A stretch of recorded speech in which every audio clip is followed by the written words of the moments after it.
Apple Card is the perfect cashback rewards credit card. You earn up to 3% daily cash on every purchase, every day. Visit apple.co/card calculator to see how much you can earn. Apple Card issued by Goldman Sachs Bank USA, Salt Lake City branch. Subject to credit approval. Terms apply. Hey there, Hang Up listeners. Before we start the show, I want to let you know about a story coming up a little later. It's from one of our partners, SAP. AI comes at you fast. If you don't get reliable and relevant advice, your business might miss out. Whether you're looking to automate tasks or embed AI in your business processes, SAP can help. To learn more, head to sap.com/AI and stick around for expert advice on how to embrace AI with confidence. The following podcast includes explicit language, including, well, you'll just have to wait and see.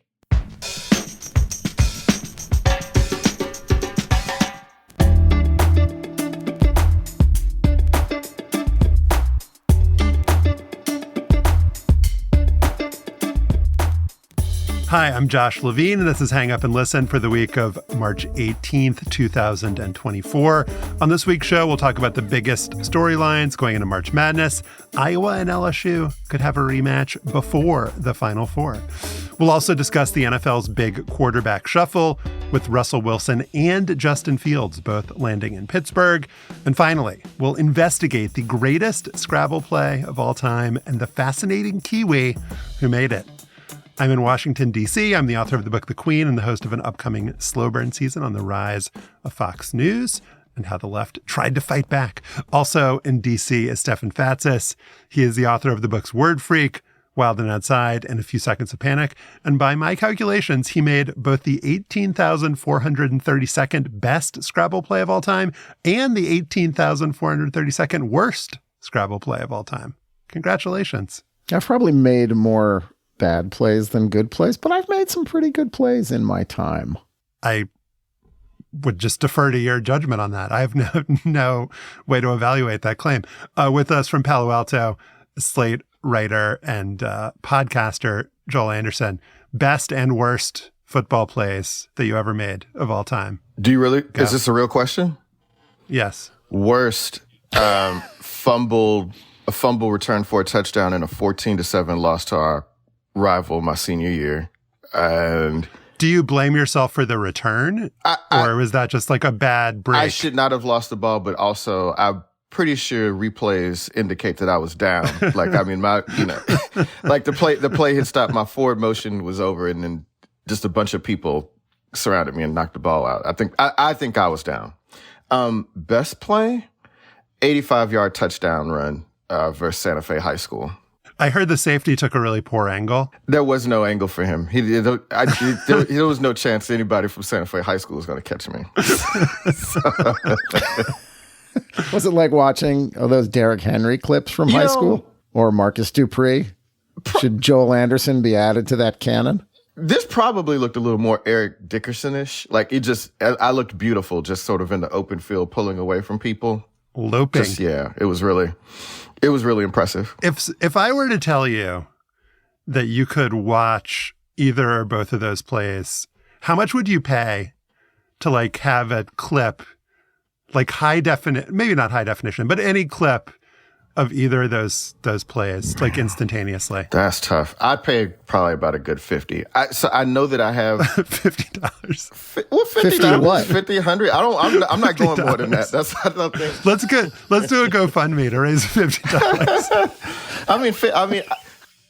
I would pay way more than that to see like my best moment in high school on a sports field. I'd outbid Joel, $51. I have a VHS copy of it somewhere in the garage, I'm sure. Oh, well, you'd have to pay $50 to digitize that, maybe. Well, you see, I'm not so motivated. I just, I see. Yeah. Well, then $50 makes sense. I actually buy that. Oh my God, the all 22 of Joel going 85.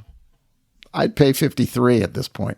200 plus that game, man. I mean, you should, if you run for 85 yards on one carry, you should run for over 200 yards for your high school running back, just so you know. We want to thank our Slate Plus members for helping to finance Joel's digitization project.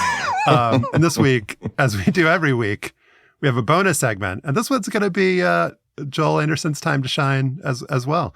We're going to talk about Nick Saban's jaunt to Capitol Hill and why Joel had such strong feelings about what Coach Saban had to say. If you want to hear that and bonus segments on other Slate shows and get ad-free listening for all Slate podcasts and support us, you need to be a Slate Plus member. To sign up, go to slate.com/hangupplus. That's slate.com/hangupplus. Whether the Columbia Lions women's basketball team can beat Vanderbilt in a play-in game for a 12 seed on Wednesday, I have no idea. But on Sunday, they won Best Video of a bubble team that really wasn't expecting to get to March Madness. Let's listen.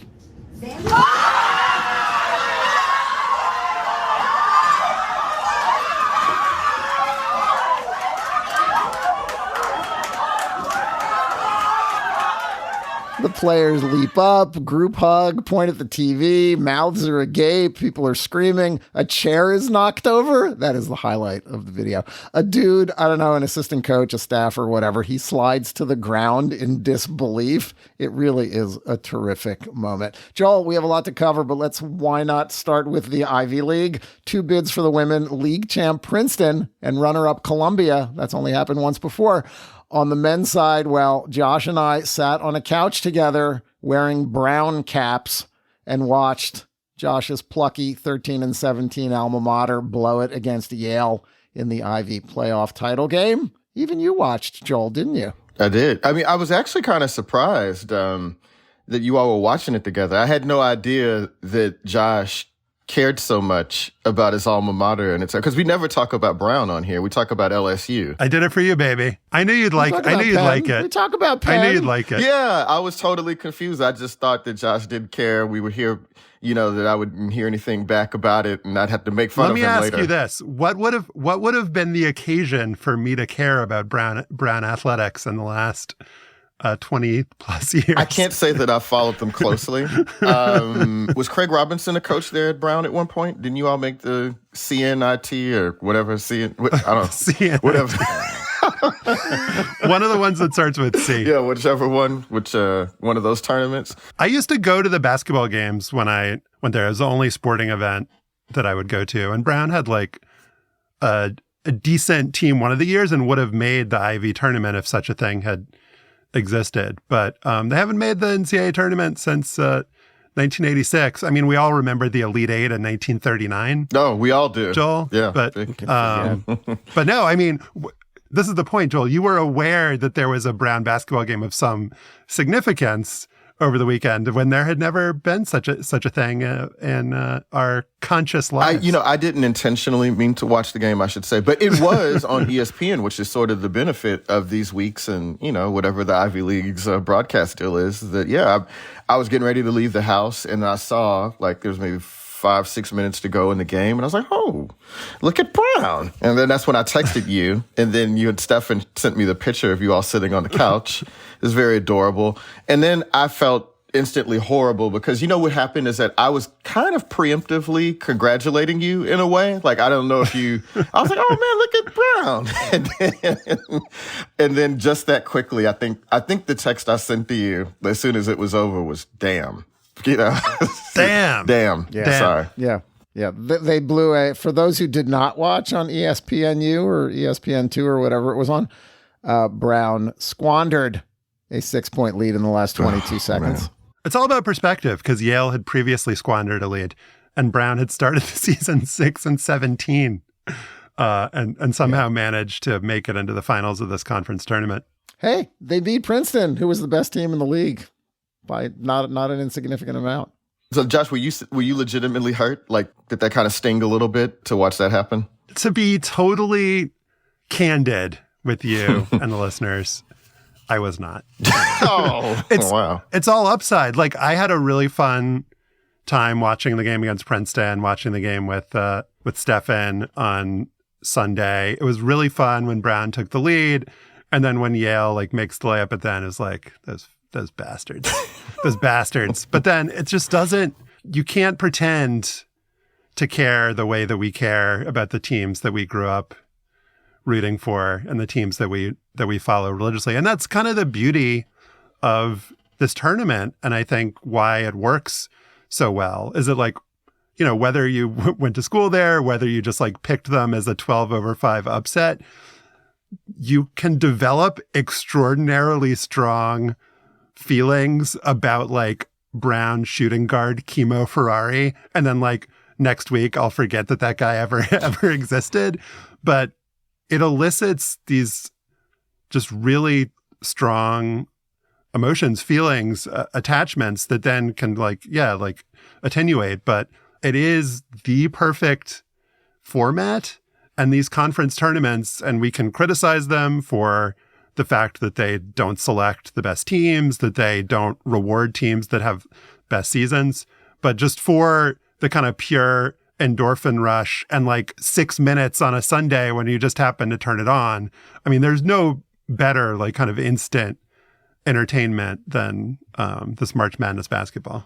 No, and the stronger your allegiance, of course, the more it does matter. I mean, the reason I care about Penn basketball is not just that I went there and they were okay when I was still there, in a time when they could recruit enough guys that they would sort be competitive like and occasionally crack the top 25, kind of like Bennett's prune juice. But when I was a little kid, my brother went to Penn when they were one of the very best teams in the country, like top 2 in the AP poll. And yeah, that's a lifelong bond. And that's why I'm bitter that Princeton continues to be good and cares about sports, and Yale cares about sports and recruits like crazy. Brown, though, was kind of like, watching the worst team have this crazy little run. And make the it worst there. So team. it was kind of How dare endearing. you? My daughter does go there. My daughter does go to Brown. So it wasn't too hard to put the cap. Yeah. Well, I was going to say, we talked about this a little bit offline, but, I mean, as much as I love basketball conference tournaments and the drama of them, it gives us something to do the weekend even before the tournament. Like even, people that are not normally tuning in for college basketball are tuning in then. And it does gear you up, right? It's like the appetizer as a marketing strategy. Right, but it's brilliant. And they're also showing these small conference women's tournament finals too, many of which had great endings and buzzer beaters. And as the women's tournament kind of achieves a certain level more of parity with the men's tournament, they're even allowing it to be called March Madness. Like these games are an appetizer for that tournament too. I guess the thing is, though, and you talked about like the Ivy, I guess the long Ivy League debate about the tournament and whether it's worth it to sacrifice putting in the good teams. Like, is it worth it to have those moments and still miss out on like Indiana State in the tournament as a result? If you get an upset in these tournaments and the regular season team doesn't win, and then that just knocks down these, interesting mid-major programs that could have made the tournament, and then they don't win theirs, and then all of a sudden they find themselves on the outside. And I'm kind of torn on that. Joel, the other consequence was that with North Carolina State, UAB, and some of these other teams that won their conference tournaments that wouldn't have been qualifiers, it's not just costing us Indiana State, it's costing us St. John's, it's costing us Providence. Like, I don't know if you're crying over Rick Pitino not having his triumphant return with the 6th team to the tournament. Well, I mean, that would have been interesting. I don't know how. This is the thing about the tournament that is so great. You can watch Providence or St. John's, any of these teams, pretty much all year long. And then all of a sudden at the end and they're of the always playing Creighton. They're always playing Creighton or DePaul. Trademark Joel Anderson. One of those, DePaul or Creighton. They're always on FS1 during the week. And then it's like, oh, we put them on CBS, If Creighton wins the tournament one of these years, will they still fall into that mental space for you of like the team do they have a chance ever to elevate themselves in your mind? Because they're a 3 seed, Joel, and like apparently not at quite a all. good team. Do you want to watch Connecticut? I guess they're the defending national champions, but if Connecticut plays I guess they've won many championships in the last 20, 25 years. I guess they are what you would consider a blue blood. Okay, would you want to watch San Diego State or Florida Atlantic? They were Final Four teams very recently. If they put them on TV, that's sort of the thing. And I guess this is what the argument for expanding the tournament and giving these bids to those major programs like, the NC States or whatever. Although they won the tournament, but it's like, do you really want to watch those teams that are on all the time that you have a chance to watch? And TV ratings reflect that people really don't watch those teams that much. So you don't want to watch Florida Atlantic. You No. don't want to watch NC State. No. You don't want to watch Creighton. No.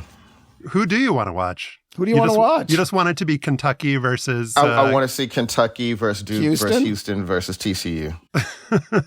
Houston got absolutely trucked Yeah. in their conference championship game. They still got a number 1 seed.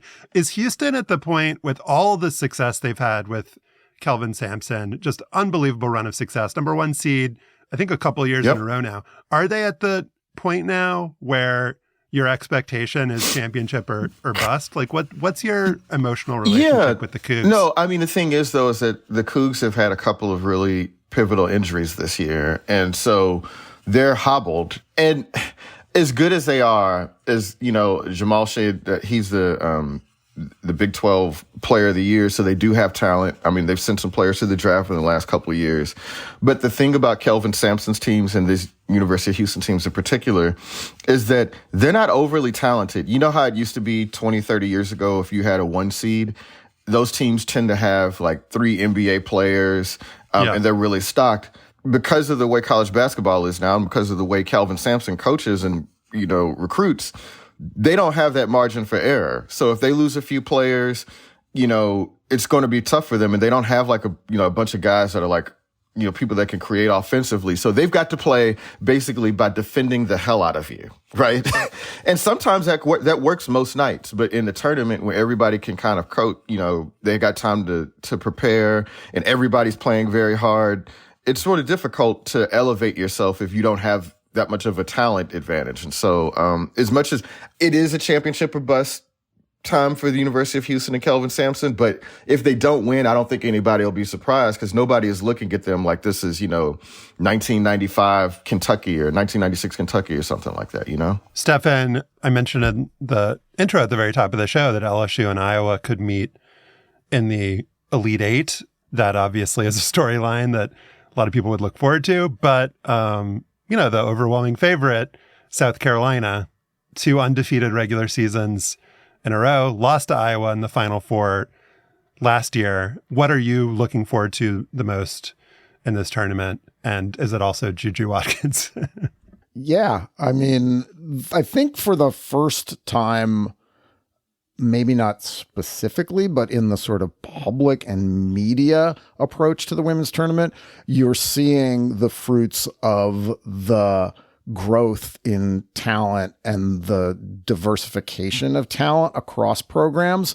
So now we immediately get stories about how Iowa kind of got screwed. They're a number 1 seed, but they've got UCLA and they've got LSU in their region. We're talking about the 3 seeds. Why wouldn't and you the say that 4 LSU seeds. got screwed?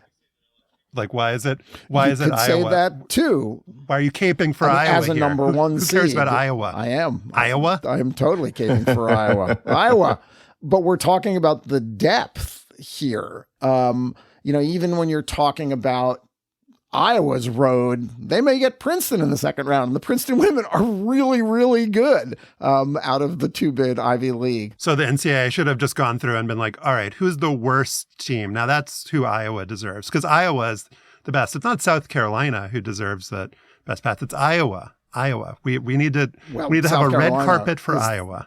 But I'm not even saying that Iowa got screwed. I'm saying that it's interesting that we are viewing the depth of this field as something to talk about, that there are there's a stacked region here with interesting games potentially as soon as the second round and certainly beyond. Isn't it amazing? Because I feel like it's within the last 5 years that people, maybe 5, you know, last half decade or so, that the concern was that Connecticut was so dominant that it was overshadowing women's basketball and that... Well, for 25 years, Joel, it was Connecticut, or 20 years, it was Connecticut and Tennessee. Oh, the game is lopsided. There's nothing to watch here. The larger point is that there is so much depth in the women's game now, and you don't need me to say it. I mean, it's so obvious at this point. And so, look, if one of Iowa, South Carolina, or LSU doesn't make it to the final, that's fine, because I think that there's still going to be a lot of other teams and a lot of other stories that'll be just as interesting, right? The big thing is that the women's game does not hinge on one program being there to generate the sort of attention that it used to, right? That the game is elevated way beyond that at this point. And that's great. The things that I'm looking forward to, and I don't know if you guys have a couple you want to mention before we end, on the men's side, Kentucky, we mentioned them briefly. They're in the same region as Houston and Duke, but they just have so much talent on that team. Their two best players, Rob Dillingham and Reed Shepherd, both come off the bench. John Calipari is just doing weird shit. They haven't been very successful by their standards in the last few years, and it just feels like I don't know what the consequence is. I mean, there's always rumors. Maybe he'll go to Michigan, whatever. But it just feels like this would be a pretty massive underachievement, even by the standards of recent Kentucky underachievements. And it just feels like the whole Calipari project is sort of being called into question because they have so many really good players, and it just seems like they're always, the parts are greater than the whole. So I'll be kind of watching them and looking out for them. And then, and a kind of parochial concern, I really think that McNeese State is going to make the Sweet 16. I just want to put that on the record. Coached by Will Wade, who was fired by LSU after being on tape. He's kind of the last casualty of the pre-NIL era of college basketball. Like, nobody's ever going to get fired again for paying players. And so he goes to McNeese State. They have 30 wins, and their first round matchup is against a very overrated Gonzaga team. And then if they beat them the second round, I mean, if Kansas even gets through the first round, I mean, Kansas is just like so injured and have been like really limping towards the finish line. And so then when they get through that, then they'll just, meet Purdue and just do a Fairleigh Dickinson job on them. So look out for McNeese State. That is my prediction. I'm interested in, of course, the mid-majors.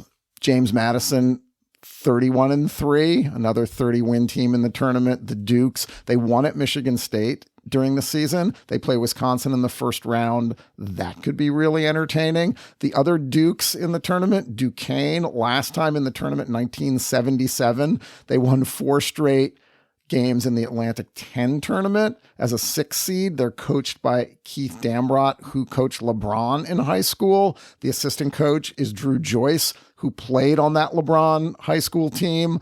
They beat Virginia Commonwealth in the A10 final, who were coached by Ryan Odom, who, of course, coached UMBC over Virginia a few years ago in the first 116 win. The other interesting coaching stories in the tournament, Long Beach State's Dan Munson was fired before the tournament, but allowed to keep coaching and won the Big West. And Kevin Keats at NC State won 5 games in 5 days to win the ACC. And he had been on the hot seat before the tournament. So I hope those guys make a long run too. The way that I'm built, I care about the HBCUs, and I was really shocked to learn that Grambling on the men's side made its first NCAA tournament. I mean, that's sort of crazy. I mean, Willis Reed played at Grambling, right? But back in the day, Grambling was in another division. I think they believed they were in the NAIA at the time, so they didn't qualify for the NCAAs. But they look. No hard feelings. They beat Texas Southern University, which is the HBCU in Houston, and they beat them in the final, and they made it. So I'm kind of excited to see them in the first 4, which is where they put all HBCU programs. Like, none of them just get a pass into the tournament anymore. They've got to earn their way into the tournament, even after they earn their way into the tournament. But yeah, Howard and Grambling in the first 4 this year. Howard, Josh and I were talking about, includes Seth Towns, who's in his 8th season in college basketball, and Jelani Williams, who's in his 7th season of college basketball. Towns went to Harvard and then Ohio State. Williams played at Penn, was injured for 3 of his 4 years at Penn. Yeah, look, I'm a Howard family man. My wife went to Howard. So yeah, we're going to root for Howard here. And look, bro, 8 years in college, ended it off at Howard. I salute you, Seth Towns. I know what you're doing. I see what you're doing, dog. I appreciate what you're doing there, man. So stay as long as you can. And hopefully you can get something out of it this time too. Up next, we'll talk about the Pittsburgh Steelers stockpiling unwanted quarterbacks.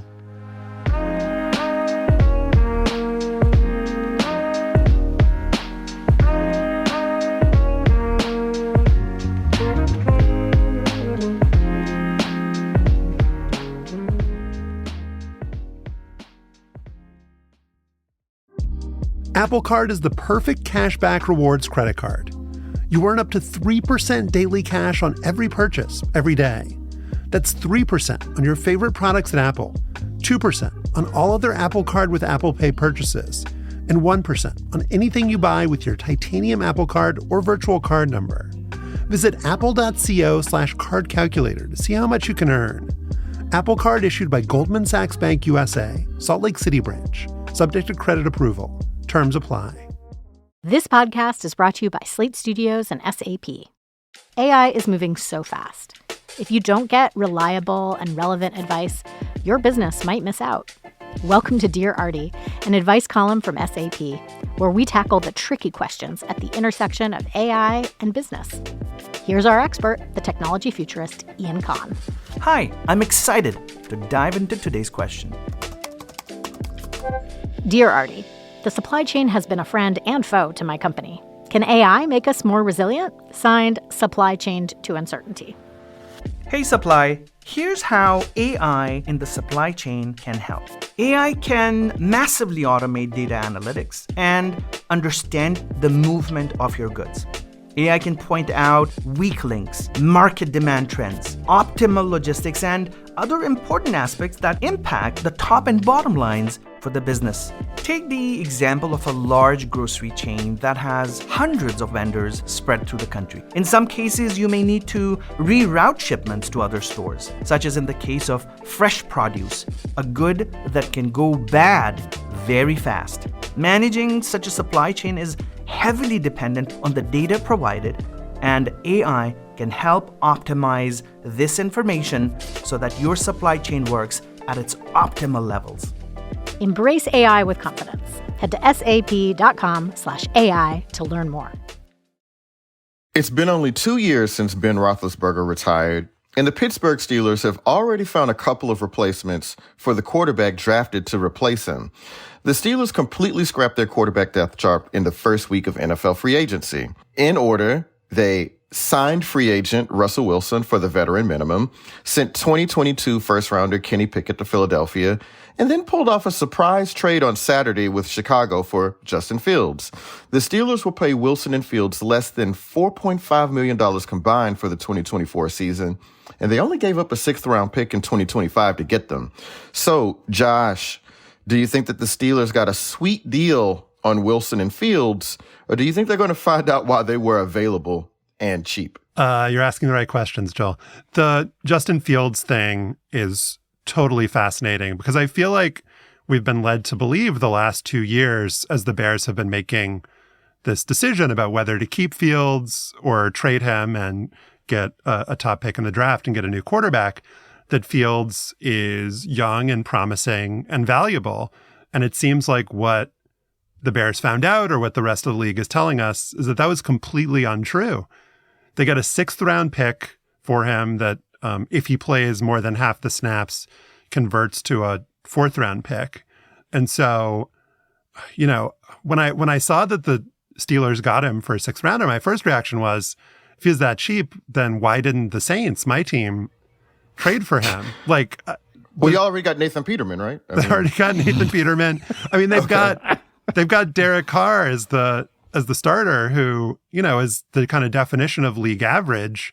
Is probably better than Russell Wilson at this stage of their careers, or one would hope. But, you know, Justin Fields is a guy who, you know, is setting records for rushing yards, seems to have shown improvement, was in a very bad situation with the Bears in terms of the talent around him and all of the coaching changes, was great in college and was like, you know, the number one guy coming out of high school. And generally those guys have a really great track record.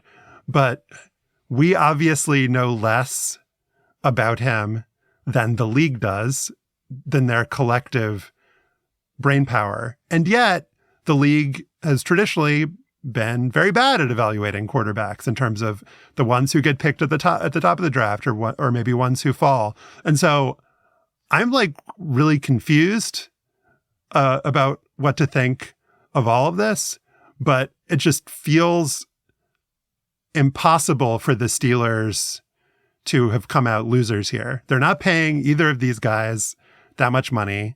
They're hedging their bets with both of them. they're not like out much, of their draft capital.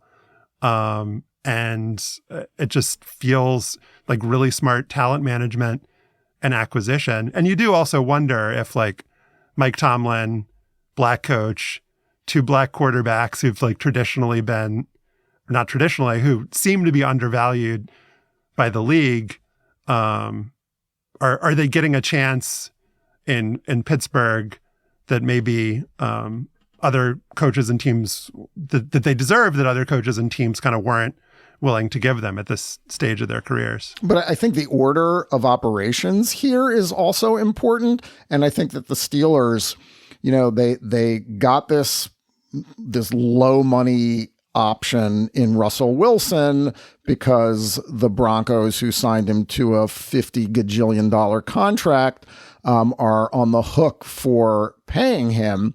And then they discovered that, the market really went crazy here, and suddenly Justin Fields is available. And whether that's the failure of the Bears front office, because it is being portrayed as they were asking too much, everybody else got signed, including quarterbacks like Gardner Minshew and Jacoby Brissett and Marcus Mariota, and Mac Jones got traded for nothing. Jameis Winston gets signed, that the market just evaporated. And the Steelers said, all right, whatever, and probably looked at this like, if we could have done this 3 weeks ago, maybe we would have just started with Fields and we didn't even need Russell Wilson. But now that we've got him, what the hell? At the worst case scenario, Fields outperforms him. Wilson stays and is a sort of veteran presence, helping him sort of develop the leadership credentials that he's going to need to run for president. So this seems like a complete win for Pittsburgh and like a complete loss for Chicago, because who the hell knows how rookie quarterback will perform, though recent history will tell us that the Bears have a pretty good chance of Caleb Williams succeeding from the jump. Yeah, and I think, Josh had it right down stretch there in that maybe the league knows something about Fields and Wilson that we don't know, right? That there's something about their performance, their ability to, maybe the league knows something about Russell Wilson that we do know. That we do know, yeah. Yeah, right? I mean, it could be, but also we know that the league is terrible at evaluating quarterbacks. I mean, Sam Darnold has been one of the worst starting quarterbacks in the NFL since he started. Like, I mean, you can't argue with counting stats or analytics or anything. He has been literally one of the worst quarterbacks, and still he got another opportunity to start. He's with the Vikings now that Kirk Cousins left. Nathan Peterman is still collecting NFL checks. What else do we need to see about Nathan Peterman to know that, like, what's the mystery there, right? So if I use the league as the standard here, I'm just like, well, it's possible that they have undervalued Russell Wilson and Justin Fields in one way or another. And particularly, like, I hate to be this person, but black quarterbacks tend to be judged by a different set of standards, right? They don't often get as many chances at failure as white, highly drafted quarterbacks do. Kirk Cousins, who signed with Atlanta, has earned more than $228 million in 8 seasons. How many playoff games has he won, Josh? One. I think he won one time. I mean, Kirk Cousins has had some very good years. He has. In the NFL, statistically. Yes. Statistically. He has. Yeah. I mean, without digressing too much into the Kirk Cousins thing, I mean, we're talking about what has happened in the NFL that a dude is coming off an Achilles injury and he's 36 years old and still cashes in like that. Like, if NFL teams are going to be giving out money to quarterbacks under those circumstances, then there's no injury or no age in which any quarterback can get hurt and still not cash in, right? Because if you can be that old and have an Achilles injury, like one of the more devastating injuries you could have, then then obviously then they're going to pay anybody. But back to the Russell Wilson and Justin Fields of it all. So I do think that Mike Tomlin is like, it doesn't cost much. I mean, this is the ideal situation. You don't commit that much money. Mm-hmm. You don't make any long-term commitments. Maybe, as we mentioned, Justin Fields was in a really bad situation. Maybe he'll have opportunity to flower here. And I mean, to your point, Stefan, I think the Bears, they may have done all this wrong with Justin Fields and didn't get their value out of him. But if they get Caleb Williams, And if Caleb Williams is as good as I think he's going to be, then it's all worth it. Right. Nobody will remember what costs. Yeah, right. It is just funny how these valuations work, right? Because the Patriots just absolutely torch Mac Jones's value and get a 6th round pick for him from the Jaguars just to get rid of him. It seems like, the Bears are doing the same with Justin Fields, that they just want to get rid of him. The Commanders are so high on Sam Howell, they make him the starter, and they just dump him for pick swaps for like basically nothing to the Seahawks. And yet in the draft coming up, we're going to see just an absolutely, I think, probably shocking number of first-round picks being thrown around. Just the exact opposite here. 4 quarterbacks who an enormous amount of their value is tied up in the fact that we don't know anything about them, that you can project whatever you want onto them. And then instantly, as soon as they take an NFL field, they will either become the most valuable athletes in the universe or like completely worthless. It's just the amount of kind of speculation and wish casting and then just absolute trashing of these guys. It's like, I think it's incomparable in sports, the way that this works. It doesn't work this way in the NBA. I think we're better at projecting NBA players and they're more cost controlled. But yes, Joel. Yeah, well, no, I think the thing is that them changing the rookie contract scale is what is responsible for all of this, right? Because now NFL teams, they bear no burden. They can screw up a first-round pick on a quarterback and they can totally trash him. They can bring him in, throw him into a situation that is not winnable. I mean, I don't know what people think of Mac Jones, but like, what was the skill talent around him? Who were the people calling plays for him? You know what I mean? Like, just think about the situation that he was in the last few years. And the Patriots can kind of just move off of that and be like, all right, Jaden Daniels or Drake May, right? And so these NFL teams no longer, Stefan, face the same sort of financial penalties they used to for investing in a quarterback that high. And if they ruined him, it would really be an albatross around the franchise's neck for forever now. But now they can just kind of move on, no consequences involved. So I guess you can argue that it's smarter than holding on, that it's a sunk cost at this point. But it makes a player so much more expendable. And I think that bad organizations should pay a price for being bad organizations. They shouldn't be able to move off their mistakes, or they should be required to clean up the messes they made. They should be forced to start Mac Jones for the next 10 years. Well, or maybe they should not allow Matt Patricia to call plays for anybody anymore. Okay. Like it could be something like that as well, too. Right. All right. This is going to be a quick segment, but I want to end with a little trivia quiz. Top 5 earners in NFL history. You might have seen this chart, so I'm going to just give it away. Number 1, Aaron Rodgers, $343 million.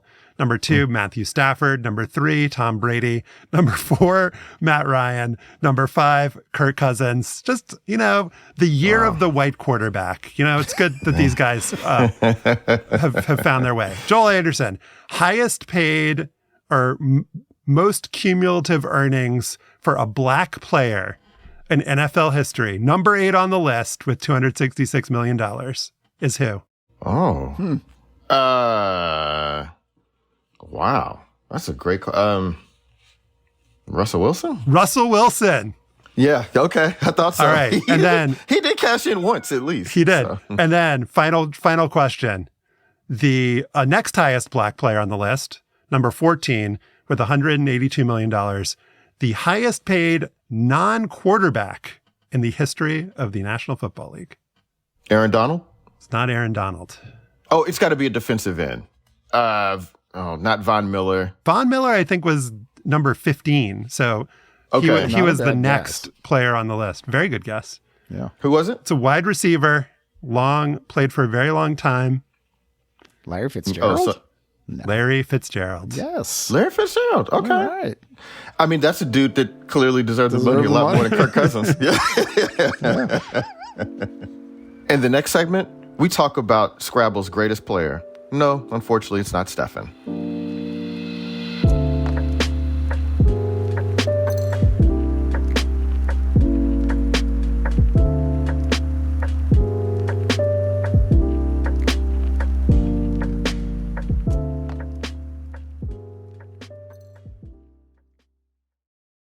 This podcast is brought to you by Progressive Insurance.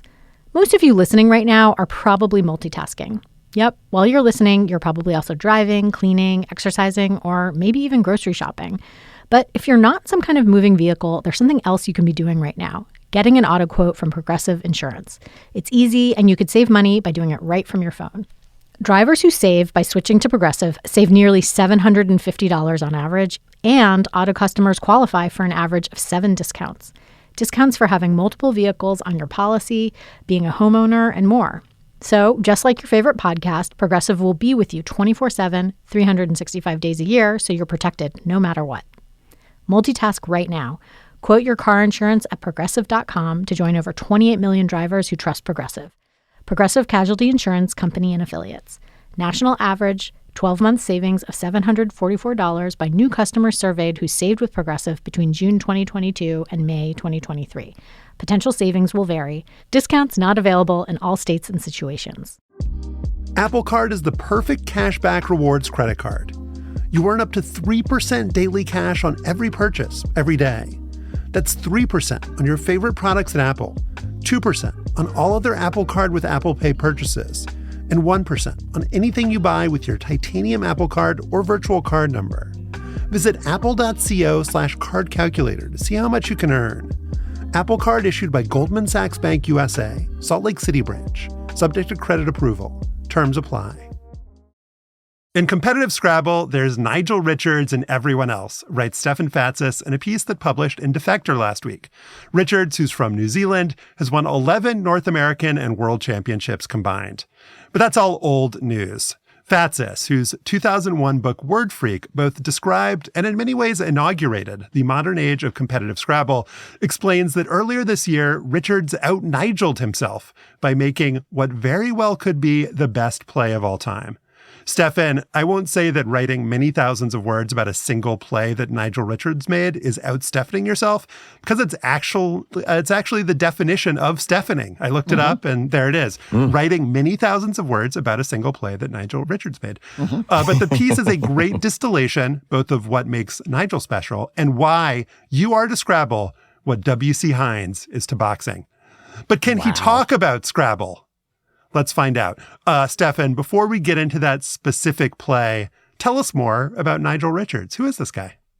Who is this guy? Nigel Richards is 57 years old. He is from New Zealand, grew up in Christchurch, and didn't start playing the game until he was 28 years old. And as soon as he started playing, he was instantly brilliant at it. He memorized, we think, has memorized every word allowable in the International English Scrabble Lexicon. That's about 280,000 words. Nobody else in the history of the game has probably memorized even half that many.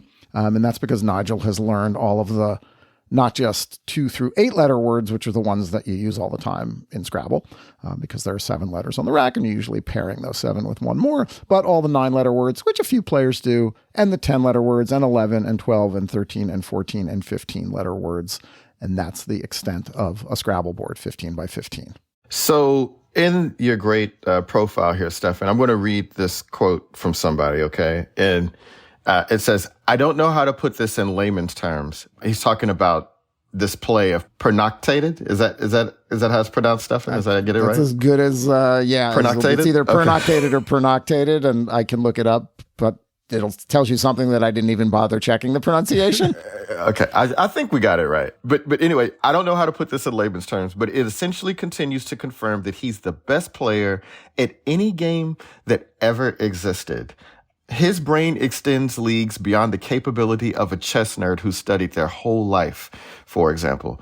This is a quote from David Eldar, the number 2 player in the world. So can you give me a sense, and the listeners a sense, how much better is Nigel at Scrabble than anybody is at anything else in the world? It's the gap between the best and the next. And I think anybody that follows chess will say, well, what about Magnus Carlsen? Or what about Bobby Fischer or Boris Spassky or, say, Gary Kasparov or Anatoly Karpov.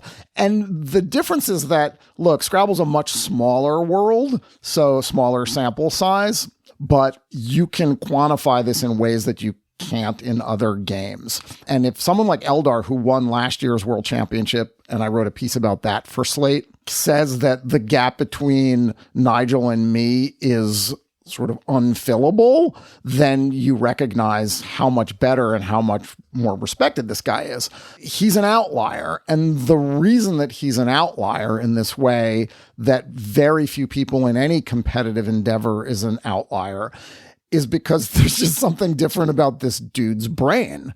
When I interviewed him, and he doesn't do interviews, but I interviewed him 25 years ago before he was Nigel, before he had won any World or North American Championships for Word Freak. And to tell you something about where he was at that point, my editor cut the 600 words I wrote about Nigel out of the book because he felt like it was one more character and the book was too long already. So we got to trim somewhere.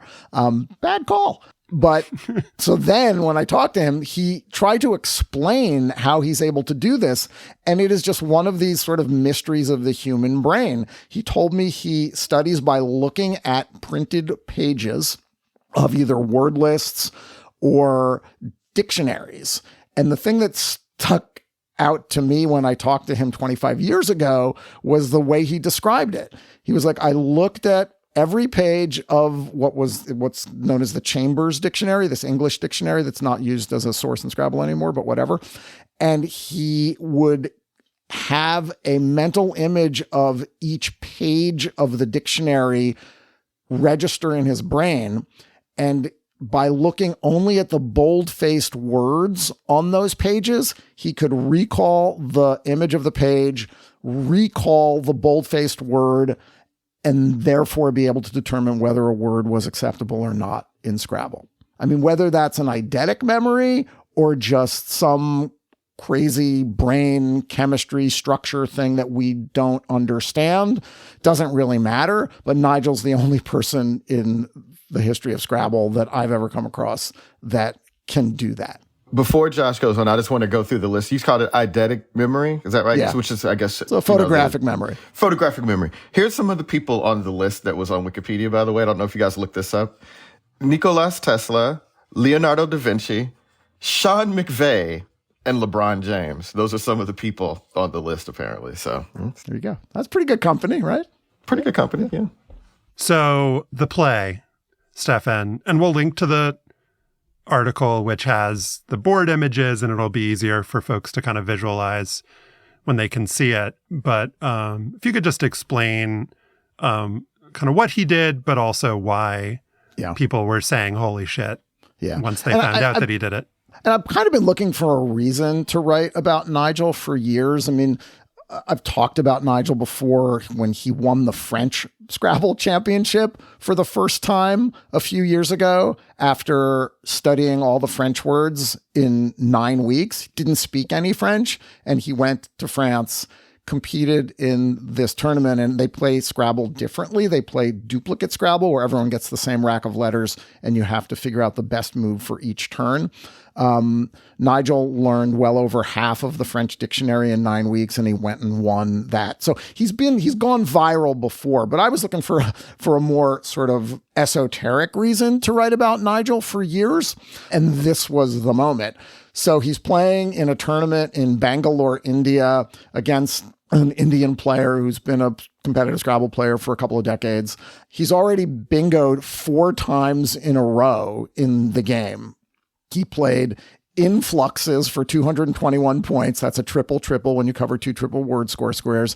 And then he plays 3 more bingos. He's ahead 583 to 237. And we're not even we're not even just a little over halfway through the game, probably 2/3 of the way through the game.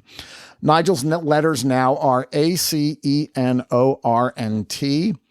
And any Scrabble player would have just looked at that and played one of the very common for Scrabble players words. There was a way to play enactor, which is a 7-letter word using all of those letters. He could have played co-parent through a P that was available. He could have played a couple of more esoteric words, sarconet and sortance, from an S that was on the board. And this is what 99.99 infinity players would have done.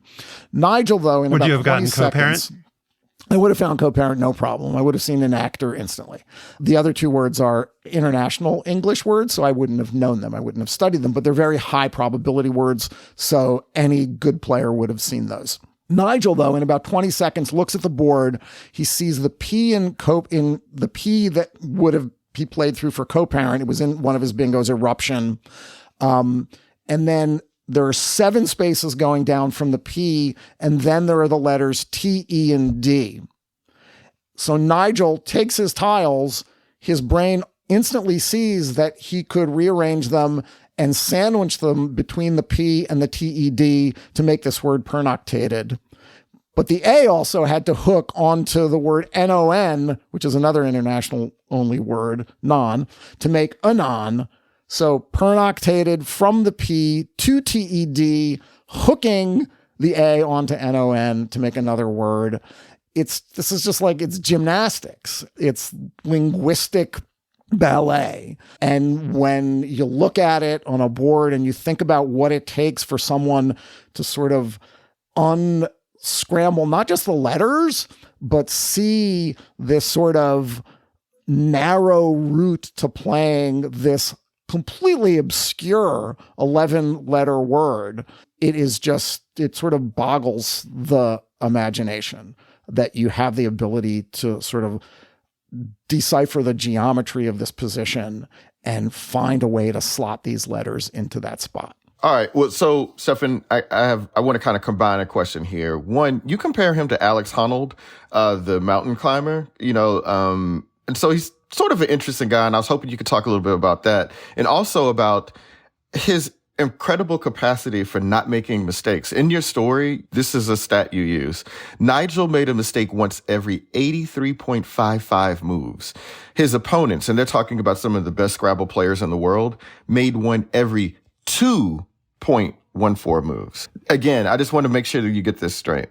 Nigel makes a mistake once every 83.5 moves. His opponents, some of the best in the world, make it one every 2 moves. I mean, that's just shocking, right? Well, that was one of the most amazing discoveries in reporting this story. I had not heard about this study, but let me answer the first part first, because Nigel's a good guy.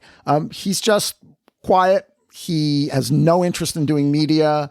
He has no interest in deconstructing his games the way other players do. He's not interested in blogging about them or talking about them. He's not even interested when a game ends in having a conversation with his opponent about, oh, what could you have done here? What could I have done there? Was there a better way? He just plays and moves on. But he's by all accounts, and I've met him and talked to him in a non-journalistic capacity, he's a lovely guy. He's funny. He's a serious long-distance biker. He has friends in the Scrabble community, but he is just completely unmoved by the emotion of winning or losing, or of the routine in mind games behavior of trying to figure out what I could have done better. And maybe that's because Nigel can't do any better, because he does better than everybody already. So that, you were talking about the error rate, and this was something I had learned only in reporting the story. I hadn't seen this study that these two, that a French-Canadian champion and a programmer had created a bot to analyze. They wrote a program to analyze endgames in Scrabble. And part of their motivation was that Nigel, in those French tournaments that he won, seemed to make no errors. So they gathered a bunch of like almost 600 games that Nigel had played. People post their games online, turn by turn, so you can analyze them and look at them. They collected like 600 games, and then they looked at 919 endgame moves in those games. And the endgame is when there's no tiles left in the bag. Nigel made a mistake in those 919 endgame moves 11 times, 1.2% of the time. Then they compared in those games how many mistakes, as you alluded to, top players had made. It was top 10 players that had played Nigel in these games, and they had made a mistake 47% of the time. But not only that, they then ran those same games through a Scrabble engine called Quackle that you can play against and analyze games using. And Nigel was better than Quackle. Quack made 4 times as many mistakes as Nigel and lost 7 times as many points during those turns as Nigel did. The French player who was involved in this project, his name is Francis Desjardins, he's from Canada, he said to me, I do believe that no current player could ever reach Nigel's level, even if they had all the time in the world to train. It's like trying to compete at basketball against someone who is 8 feet tall when you are only 5 feet tall. Not the best analogy, but Nigel is like, you or I trying to compete against LeBron or Michael or Kareem or pick the greatest player in the world.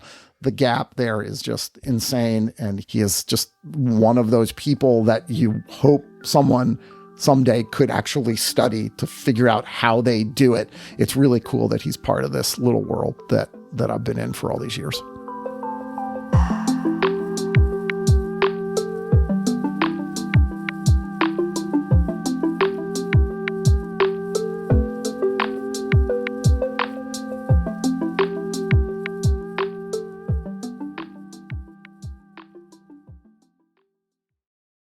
Now it is time for Afterballs, sponsored by Bennett's Prune Juice, endorsed by Kenny Sailors, who says it was okay. And we talked about the Brown-Yale game earlier. And for Stefan, it was a real existential conflict because on the one hand, he roots against Yale and all things. On the other hand, he roots for Greek people and all things. And Yale had a player, John Poulikitis, who made a bunch of threes in the game and made a crucial three-pointer at the end to pull Yale within one. We will honor John Poulikitis. He will be the Afterball name, but a little digression here first. And Stefan can attest to the fact that I said this in real time. Brown, one of their better players, Nana Owusu-Anane, had 2 free throws with Brown up 3 with 21 seconds to go. He missed the first. And I said at the time, Joel, that if he makes this free throw, then Brown is going to has a much higher chance of losing in regulation than if he misses it. Because if he missed it, Yale's obviously going to make a 3 here, and then they'll just play. Brown will have a chance to win it at the buzzer, or they'll play it out, and then we'll go to overtime. If he makes it, Yale's going to make the 3, and then they're going to make another 3 or make another shot at the end to win it after fouling, which is exactly how it played out. I did say that. Did I not? He did. I can attest that Josh did say that, and he was right. But the thing that I want to leave people with, and maybe there's a story here you guys can tell me, because I feel like it's one of the greatest conundrums or paradoxes in all of sports. And here's the question. Would you rather have a 48% shooter at the end of the game with a chance to win it? Or would you rather a 43% shooter with a shot at the end of the game to win it? One shot to win it. The 48% shooter or the 43% shooter? I need to know about the volume.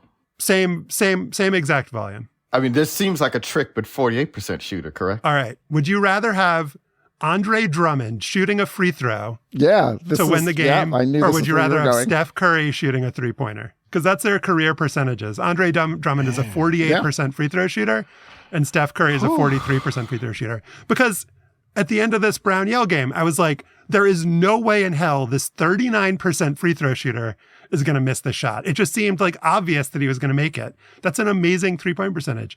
And the Brown guy, who's a 69% free throw shooter, it's there is no way he's going to make this free throw. And it's the percentages are the percentages, but from watching these games, it feels true. There's an emotional truth to this. The percentages are the percentages, but there's a difference between standing on the line with everybody watching you, time stopped, the game stopped, the only moment when the entire arena is looking only at you, versus bringing it up the court and jacking one because you've done it a million Shooting times it in before. game flow. Yeah. Shooting it in game flow. Yeah. And there's a lot less pressure under those circumstances, right? Because you make a miss, you just whatever, right? So, yeah. You miss Indeed. a three, you miss a logo three. It's like, I think all of that's true, and yet it's still it's a pretty fascinating thing to think about and to watch happen. But even though I knew you were going to make it, John Poulikitis, you still had to make it, and you did. So, Joel, what is your John Poulikitis? So, as college basketball moves into its postseason, the part that captures the passion and interest of casuals and diehards alike, I wanted to take a moment to honor a program that deserves its own shining moment. I guess you all caught that one shining moment, right?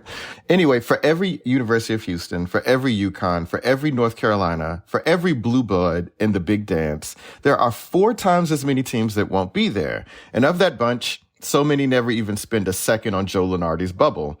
Think of 8-win Michigan, 3-win DePaul, 2-win Coppin State, and think of today's John Poulikitis, 1-win Mississippi Valley State. Now, maybe some of you have heard of Mississippi Valley State. It's a small, historically black college in the Delta region of Mississippi, a place that has, despite what it lacks in money or even proximity to a major metro area, managed to rack up a pretty impressive roster of alumni. Among them are Pro Football Hall of Famers Deacon Jones and Jerry Rice, and Patricia Hoskins, who was once the career scoring leader in Division I women's basketball. But as you might have guessed, the men's basketball team there hasn't been very good for quite some time. The Delta Devils have made 5 NCAA tournament appearances in program history. The last one came in 2012, which ended in a 1-point loss in the first 4. And that was pretty much the last time Mississippi Valley fielded a competitive men's team.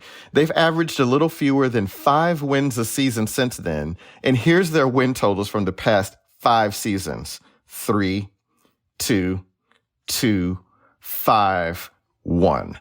They've won a total of 3 non-conference games over the past 8 years. So that futility continued into this season, of course, and for longer than usual, even by their standards. After Detroit Mercy notched its first and only victory of the year on Valentine's Day, Mississippi Valley State was the last college basketball team without a win. But the Delta Devils finally broke their losing streak on February 26th. Avoiding a winless season with a 6-point victory over Prairie View A&M. And here's a clip from the final seconds of that upset from the R.W. Harrison HPER complex in Little Itta-Bena, Mississippi. Andre, that's game! And that will be game! And that will be game if Delta Devils build that first win! First ball, we storm the court! We're storming the court! We're storming the court! Oh my God! Oh my God! That's the R.W. Harrison complex! Delta Devils pick up their first win!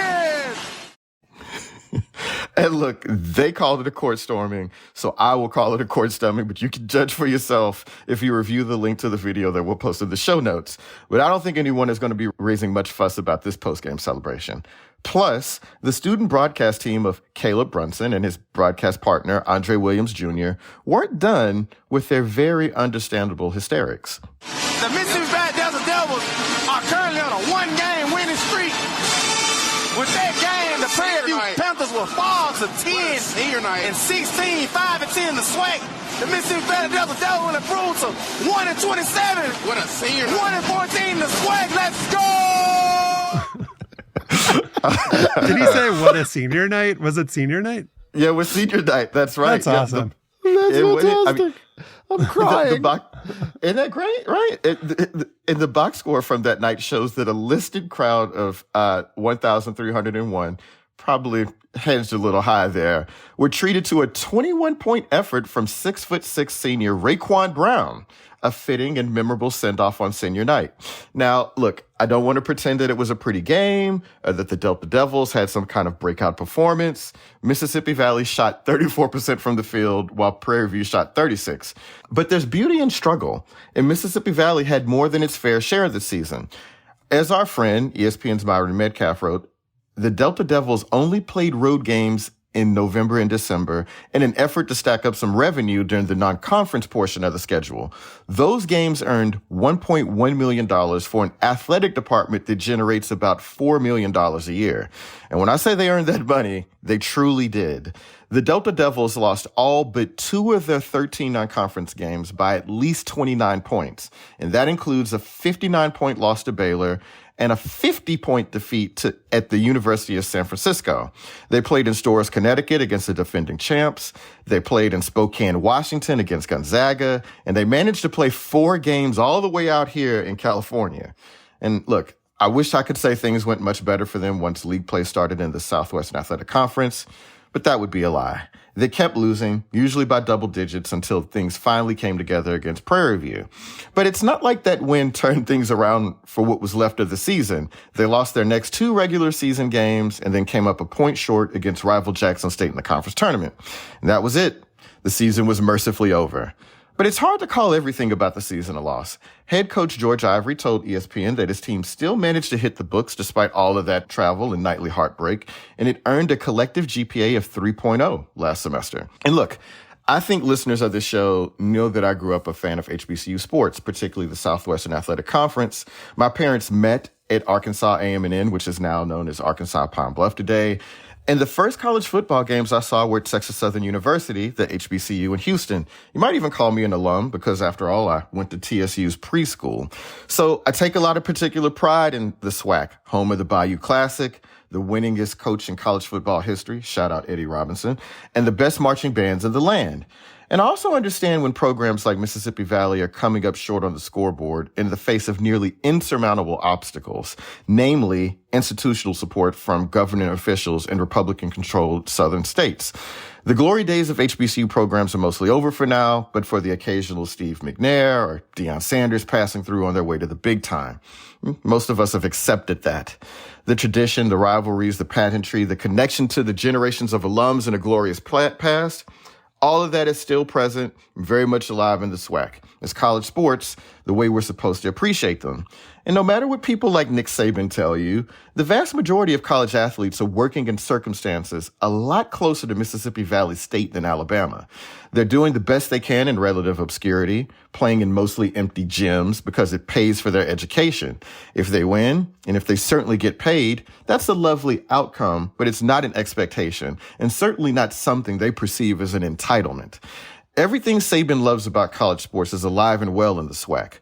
But it's not a surprise that he never noticed. Those athletes have nothing to offer him or the Alabamas of the world. There's nothing to extract value from, so it might as well not exist to him. But please don't believe the lie that all there is to college sports is March Madness and the college football playoff and how much money Caitlin Clark and Caleb Williams are making in their endorsement deals. There's a lot more going on out there. And seriously, do you think you'll be happier about anything your favorite team does this year more than my guys Caleb Brunson and Andre Williams Jr.? And the Delta Devils will improve to 1-27, 1-14 in a swag. What is you saying? Amazing. Incredible. You mentioned the bye games where they get money for going on the road and getting trounced. And I think you could make a reasonable argument that the players from Mississippi Valley State and these other schools that, are taking these beatings to pay for the athletic departments of these schools, that they deserve to be paid as much or more than any other college athletes.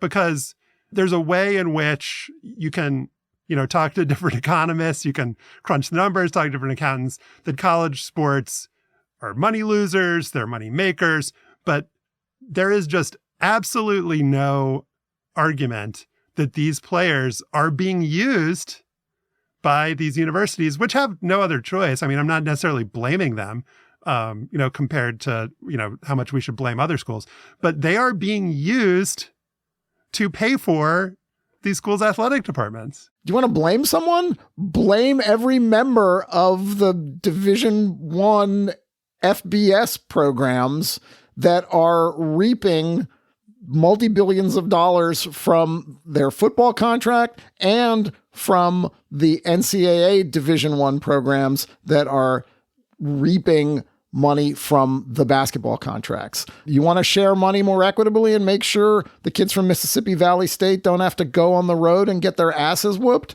There's a way to do that, and that is to share the revenue with the players and to share the revenue with schools that need it more than others. Right. And even though I was praising what those kids are doing and saying that this is what the college experience is like, actually, it's not fair. I mean, how much are you bringing the campus together if you're not even playing a game on the campus until January? Yeah. You know what I mean? Like, usually that's something for people to rally around, but they're on the road all damn year long.